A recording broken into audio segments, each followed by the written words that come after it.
오늘 말씀 함께 보겠습니다. 창세기 37장 12절에서 24절까지 말씀입니다.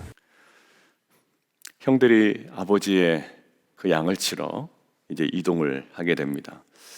굉장히 멀리 간 것 같아요. 근데 이 지역의 특성을 알면 근거리에서 양을 칠 수 없다라는 것을 좀 쉽게 이해할 수 있습니다. 왜냐하면 근데 가나안 땅이라고 할 때 제가 구약 하심탐사 할 때 뭐 이야기를 드린 반도 있고 드리지 않은 반도 있겠습니다만 젖과 꿀이 흐르는 땅이다라는 그 표현의 의미가 막 젖이 흐르고 꿀이 흐른다라는 의미가 아니라고 이야기를 드렸습니다. 그러니까 좀 더 쉽게 얘기하면 젖과 꿀 같은 낙농업 하기 그래도 적당한 땅, 뭐 이 정도 느낌이에요. 젖과 꿀이 흐르는 땅이라는. 그러니까 거기는 농사보다 낙농업이다. 그런데 가나안 땅은 강수량이 많습니까? 아니요, 많지가 않아요. 애굽과 같이 나일강이 있습니까? 그렇지도 않아요. 그렇기 때문에 이 가나안 땅은 신명기에도 이야기한 것처럼 너희가 예전에 있던 애굽 땅과는 다른 땅이 가나안 땅이야 라고 이야기하죠. 하늘로부터 비가 내려야지만 겨우 풀이 나고 또 풀을 의지하는 이 모든 목축 그런 업들이 가능한 땅입니다. 그렇기 때문에 막 무성한 풀이 있는 지역이 아니란 말이에요. 가보셔서 알겠지만 막 풀이 있고 막 그렇지 않습니다. 그러니까 굉장히 멀리 가야 되는 거예요. 아마 뭐 얘기로 보니까 뭐 100km도 이야기하고요. 그 다음에 세겜에서 도단까지 더 가는 게 25km라고 하니 사실 이 요셉이 형들 만나러 한 5일 길을 간 겁니다. 5일 길을 간 거예요. 자, 근데 오늘 스토리 중에 눈에 너무나도 명확하게 들어오는 하나의 단어, 그리고 장면이 있었습니다. 형들과 요셉과의 관계가 어떠했는지 우리 알고 있죠. 어떤 관계입니까? 사실 어떤 관계죠? 형제 관계일 수가 있고 어떤 관계일까요? 아버지 때문에 좀 굉장히 관계가 좀 껄끄럽습니다. 그죠? 아버지가 채색옷, 그러니까 채색옷이라기보다 원어의 의미는 채색옷이라기보다 좀 긴 옷, 그러니까 한마디로 우리로 따지면 양복, 멋진 양복 뭐 이런 거예요. 그러니까 막 화려한 옷이라기보다 이렇게 뭔가 이렇게 긴 옷들은 사실 일상복은 아니잖아요. 이렇게 막 연애 때나 있고 의미 있는 날 있고 그러니까 그런 거를 이제 요셉에게 맞춰준 거죠. 자, 아버지의 편애 때문에 형들과 요셉과의 관계가 좀 껄끄러운 상태. 그리고 요셉은 아버지에게 형들의 잘못을 낱낱이 그냥 다 고자질을 했던 그런 막내였죠. 자, 그런데 그 모든 것 때문에 그 요셉의 그러한 부분, 그리고 아버지의 편애 때문에 오늘 이러한 일이 벌어지지 않았다라는 게 눈에 들어왔어요. 제가 이제 앞에 막 설명을 드렸잖아요. 아버지의 편애 때문에 동생을 죽인 것도 아니에요, 사실. 오늘 본문에 의거해서 보면. 오늘 본문은 우리에게 왜 이런 일이 벌어졌는지 아주 정확하게 오해 없이 명확하게 그리고 분명하게 이야기해 줍니다. 아버지 때문은도 아니요, 아버지에게 고자질했던 요셉의 그런 어떤 좀 형들로 하여금 막 분노 일으키는 어떤 그런 모습 때문도 아닙니다. 자, 무엇 때문일까요? 오늘 본문 한번 보겠습니다. 요셉을 보자마자, 멀리서 오는 것을 보자마자 요셉에 대한 평가가 어땠는지를 좀 보면 좋겠습니다. 18절에 요셉이 그들에게 가까이 오기 전에 그들이 요셉을 멀리서 보고 죽이기를 꾀하여 아예 그냥 멀리서 오는 데부터 야, 요셉 죽이자라고 얘기한 거야. 근데 요셉에 대해 어떤 마음을 품고 있었기 때문에 그를 죽이자고 그랬을까요? 그게 바로 19절에 있습니다. 같이 한번 읽겠습니다. 시작. 서로 이르되 꿈꾸는 자가 오는도다. 이거예요. 야, 저 우리 맨날 일러 바친 놈이 온다. 이것도 아니고 아버지가 편애하는 놈이 온다. 이것도 아니고 뭐 한마디로 이제 한국말로 네 가지가 없는 아이가 온다. 이것도 아니에요. 요셉에 대한 딱 형들의 이구동성, 서로 이르되 요셉의 어떠한 부분? 꾸었던 꿈이 형들에게는 굉장히 불편했던 겁니다. 만약에 요셉이 그 꿈을 꾸지 않았더라면 아마 이런 일이 벌어졌을까요? 제가 보기에는 이 정도까지는 안 됐을 것 같아요. 야, 너 형들의 잘못을 아버지한테 그렇게 와서 이르냐? 너 아버지가 너를 좋아한다고 그렇게 할 수 있어? 라고 그냥 몇 마디 혼냈을 거예요. 그런데 지금 이들은 무엇을 알고 있냐면 꿈은 분명히 이루어지기 때문에 뭔지 몰라요. 그런데 이 꿈이 한 번도 아니고 두 번이었단 말이에요. 그러니까 형들에게 지금 매우 불편한 것은 뭐라고요? 자기 자신을 아버지에게 일렀던 요셉도 아니고 자기들보다 요셉을 편애했던 아버지도 아니고 지금 이들에게 아주 현실감 있게 가장 불편하게 다가왔던 게 뭐냐면 요셉의 꿈이었습니다. 자, 그게 더욱 명확하게 드러나는데 어디 나타나냐면 20절. 자, 그를 죽이자라는 거예요. 그리고 악한 짐승이 그를 잡아먹었다고 하자. 그러면서 거기에 보십시오. 또 무슨 얘기가 나옵니까? 같이 한번 읽습니다. 그의 시작. 그의 꿈이 어떻게 되는지를 우리가 볼 것이니라 하는지라. 지금도 무슨 얘기합니까? 꿈이에요. 그러니까 요셉을 죽이고자 했던 것은 다른 것 아닙니다. 요셉의 꿈이 너무 형들에게는 부담이 됐고 그리고 그것이 그들에게는 정말 온 사고와 판단과 결정에 지금 맨 앞에 가 있는 거예요. 그리고 요셉을 죽이면 꿈이 이루어지지 않겠지라는 바람이 여기에 아주 고스란히 담겨져 있습니다. 볼까요? 꿈이 어떻게 되는지 우리가 한번 보자라는 거예요. 결국 요셉의 형들이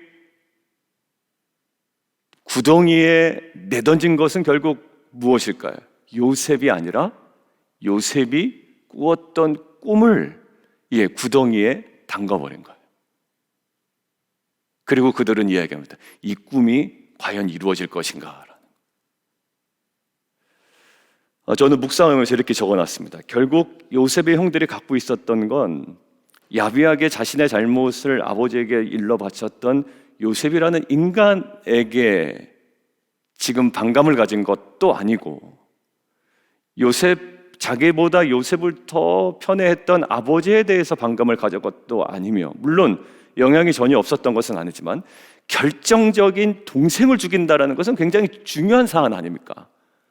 뭐 그냥 한번 죽여볼까 이렇게 결정할 수는 없는 거란 말입니다. 이게 그것도 서로하게 마음을 합해서 르우벤만 빼고 나중에 이제 유다도 좀 도와줍니다만 지금 형들이 한두 명이 아닌데 마음 아파요 여기에 동조했다는 것은요 공통된 무엇인가가 있지 아니하고는 동생을 이렇게 쉽게 죽일 수가 없단 말이에요. 근데 결정적인 게 뭐라고요? 요셉의 꿈이었다고요. 꿈은 이렇게 무섭습니다. 여러분들 우리가 꿈을 꾸면 사단은 굉장히 두려워합니다. 우리 자녀들에게 하나님의 마음과 꿈이 임하면요 이 정도로 사단이 공격하고 벌벌 떨며 그것들을 무너뜨리기 위하여 얼마나 영적인 전투를 우리에게 걸어오는지 우리는 반드시 깨어서 분별해야 됩니다. 오늘 보십시오. 동생이 그저 형들에게 아버지에게 고자질했다거나 아버지의 편에 그 정도 수준이 아니었어요. 여러분들 이 정도로 동생을 죽일 정도였으면 이거는 정말 막갑하죠. 그죠? 근데 이들에게 정말 동생을 죽일 수밖에 없었던 것은 단 한 가지, 꿈이었다고요. 결국 그들은 요셉을 묻은 것이 아니라 요셉의 꿈을 묻었습니다. 이것들을 묵상하는데 결국 우리 안에 구덩이에 묻혀 있었던 꿈들이 있지 않나라는 생각이 드는 거예요. 형들에 의해서, 아니면 누군가에 의해서, 아니면 우리의 그 현실과 우리의 부족함을 너무나도 잘 아는 그 사단의 세력들이 우리의 생각과 우리의 마음을 틈타 너 수준이 있고 너의 상황이 있고 너의 어떤 그 재정의 여러 가지 조건이 있고 너의 가정의 형편이 있는데 이런 꿈이 가능한 일이냐라고 하면서 우리의 꿈을 어느덧 저 구덩이 깊은 곳에 처박아 놓았던 도저히 꺼낼 힘조차 없고 꺼낼 의미조차 깨닫지 못했던 우리의 인생이 마치 요셉이 구덩이에 완전히 떨어져 있는 그 모습과 연결이 되어더라. 여러분들, 근데 오늘 요셉을 죽이려고 하지만 결국 르우벤이 피를 흘리지 말자, 그냥 구덩이에 던지자, 그냥 거기까지만 하자. 그래서 결국 요셉을 그의 손에서 구출해 내려고 하지만 구출은 안 돼요. 그렇지만 죽이려고 하는 다른 그 형제들의 의도도 이루어지지 않습니다.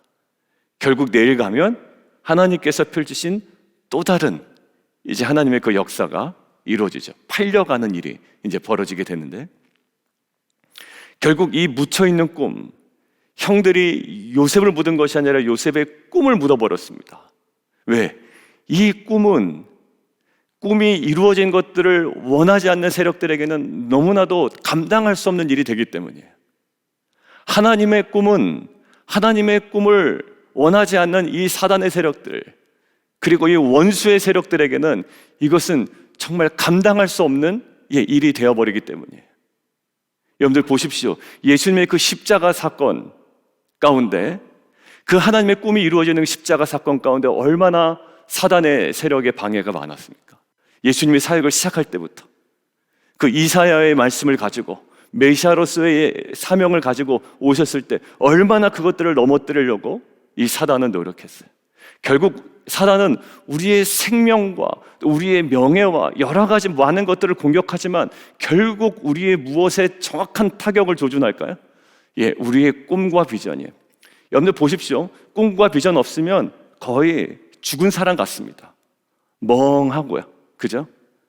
요즘에 어떠세요? 뭐 그냥 지냅니다. 예전에 꿈이 있을 때는요, 뭐든지 감당해내려고 노력했는데요, 결국 꿈이 없고 비전이 없고 이것이 완전 구덩이에 처박혀 있으면 어떻게 될까요?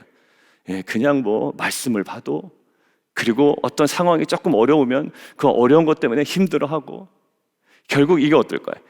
꿈 없는 자의 모습이에요. 그런데 결국 많은 믿음의 선조들 보면 바울도 그렇고요, 모세도 그렇고요, 여호수아도 그렇고 갈렙도 그렇고, 결국 그들을 계속 새롭게 하는 결정적인 이유가 뭐였냐면 꿈이었습니다.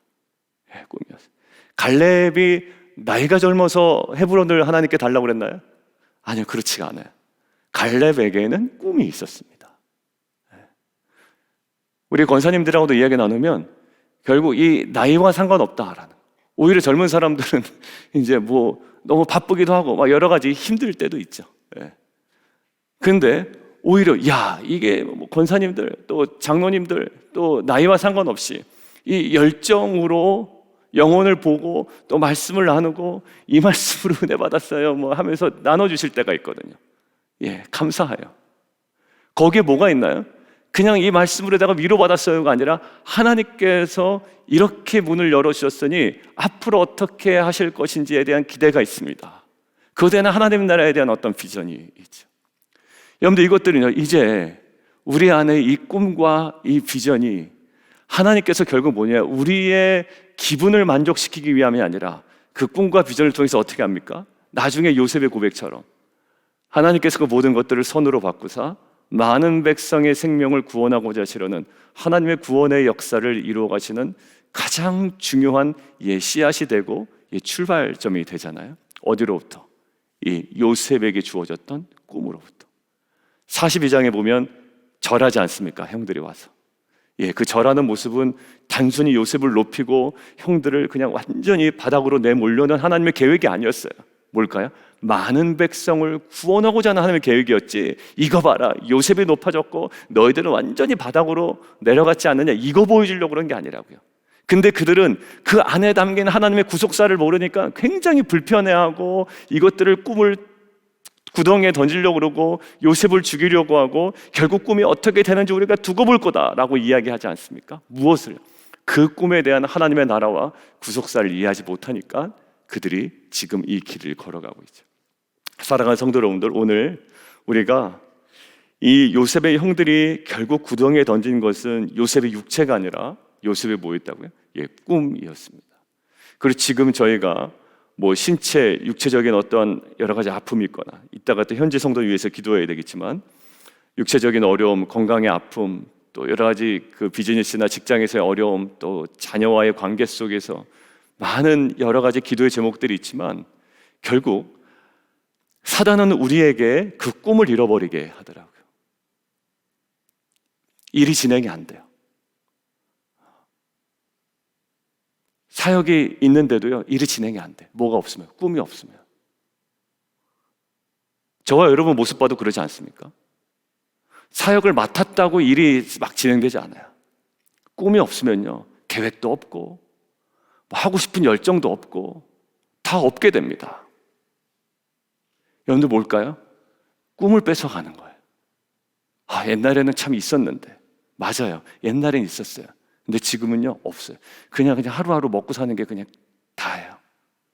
그냥 오늘 내가 좀 괜찮았으면 좋겠고, 오늘 내가 욕 안 하다 먹었으면 좋겠고. 여러분들 이런 인생은 아니잖아요. 요셉은 욕 얻어먹고 갇히고 이러면서도 결국 뭘까요? 하나님께서 요셉에게 준 꿈을 이루어 가십니다. 요셉의 형들은 꿈을 짓밟으려고 하지만 결국 하나님께서는 꿈을 지켜내십니다. 오늘 하나님께서 루벤을 통하여 요셉의 꿈을 지켜내시잖아요. 그리고 꿈을 결국 형들은 어떻게 이루어지는지 보자라고 냉랭하게 바라보지만 결국 하나님께서 꿈을 이루어 가시지 않습니까? 오늘 저는 함께 기도했으면 좋겠어요. 같이 한번 기도할 때 하나님, 우리 안에 내가 스스로 그냥 구덩이에 딱 넣어놨던 꿈이 혹시 있지 않은지, 내 안에 그 열정이 혹시 다 사라지진 않았는지, 오늘 이 부분을 가지고 함께 좀 같이 기도했으면 좋겠습니다. 오늘 요셉의 형들이 꿈을 그냥 완전히 다 구덩이에 던져버립니다. 그리고 이제 꿈이 이루어지지 않겠지라고 이야기한다고요. 근데 이제는 우리는 요셉의 형들이 아니라 내 스스로 그 요셉, 나의 꿈을 그냥 구덩이에 던져버리고 잊어버리고 그렇게 살 때가 있었습니다. 저도 그 며칠간 그냥 몸살 막 이렇게 아프면서 있는데 하나님께서 그냥 뭐 아프니까 회복하는 기간만 주시지 않을 거냐, 또 생각할 기회를 또 주시지 않겠습니까? 그럼 하나님께서 많은 것들을 말씀하시더라고요. 그 요셉 이 부분을 또 말씀하시면서 꿈, 구덩이에 갇혀있는 꿈. 그래서 이것들을 저희가 한번 좀 같이 묵상하면서 좀 같이 기도했으면 좋겠습니다. 그러면서 주일날 지난 주간과 그 지난 주간에 말씀하셨던 것도 기억났어요. 두려움을 이기는 것이 뭘까요? 두려움을 감당하는 것. 첫 번째, 사명이었다고요. 그러니까 사명이 없으면 계속 그 앞에 서 있게 되고요. 그리고 말씀 없으면 말씀으로 감당이 안 되는 거예요. 근데 마리아도 그렇지 않습니까? 그리고 요셉도 그랬죠. 신약에 나오는 마리아, 요셉. 얼마나 두렵고 온몸이 부르르 떨리는 그 두려움 앞에 섰겠어요. 그런데 결국 하나님의 방법은 이 말씀이었고 말씀 안에 담긴 사명이었습니다. 오늘 요셉의 꿈을 구덩이에 완전히 내려놓게 했던 그 요셉의 형들의 여러 가지 계획이 있었지만 결국 하나님께서 요셉의 꿈을 새롭게 하십니다. 지켜내십니다. 이것들을 계속 이뤄가십니다. 우리 안에 하나님 정말 저 밑에 감춰져 있던 저희를 향한, 또 공동체를 향한, 자녀를 향한, 또 제 자신을 향한 하나님의 꿈을 하나님 다시금 주의 은혜로 하나님 회복되어지는, 그 회복을 경험하는 귀한 공동체 되게 도와주십시오. 우리 함께 기도하며 함께 나아가도록 하겠습니다.